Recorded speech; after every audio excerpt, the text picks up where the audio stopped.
Hey everyone, in this video I'm just going to go over the best tower taking setup and what toon you want to use every time if you have them.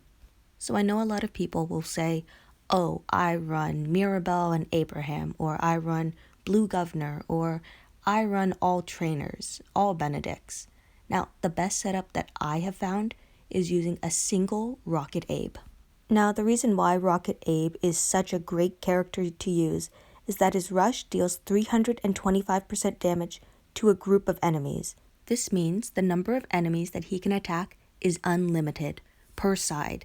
So he has to be facing one direction, and every enemy on that side that is currently in play will be hit. Next, we have to look at his mod set, and this is very important. So you want to have attack set mods, and the two mods that matter the most are your top left and your top right. You need to have a defensive set mod, as well as a defense versus fast. I run a graze mod in my bottom left corner. The mods you want to avoid are burn mods. You want to avoid bleed mods. There's just a bunch of different mods that I'm going to show right here that you want to not use because these actually take longer for the game to process, as well as the animation for them. So you want to make sure that whatever mod you put here is of the attack set and not burn, bleed, lifesteal, or reflect. You want to put in a mod that will have almost no effect because that way there's no animation for it. The bottom right hand mod can be any mod that you want, so I did an attack down resist just because it fits the set and I'm not currently using it. Next, when we move on to Abraham's weapon, he has a special weapon. The third slot is a bound position, so splash damage. When attacking, a better chance to attack all enemies adjacent to the target with 80% attack. That's why we have attack set mods to boost Abraham's overall attack, but we have HP as well as defense on his weapon so that he can survive being attacked by an onslaught of walkers.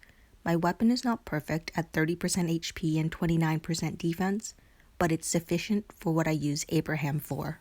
Now, my Abraham is set up for 5 turns in a tower. This means it takes 5 turns for all the walkers to come out of the shadows.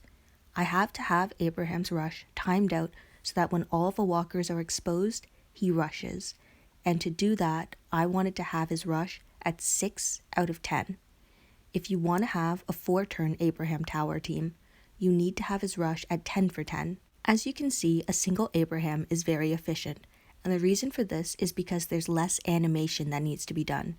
His special weapon allows him to attack multiple targets at once with the splash damage. And his rush being able to damage all walkers at once gives him a huge advantage. Right here is a 4-turn Abraham, meaning it takes 4 turns for all the walkers to come out of the shadows. At the start of war, it's important to check towers to see how many turns it takes for all the walkers to come out of the shadows. That way you can communicate with your teammates and let them know so that they pick the right Abraham when attacking that tower. It's important to note that usually in war, there are 2 towers that take 4 turns for Abraham to go through. Meanwhile, there's usually just 1 tower that takes 5 turns. In this war, Mayor's House takes 5 turns, while both the Armory and the Watchtower take 4 turns. Let me know in the comment section below what you use to take towers and what you have found to be effective.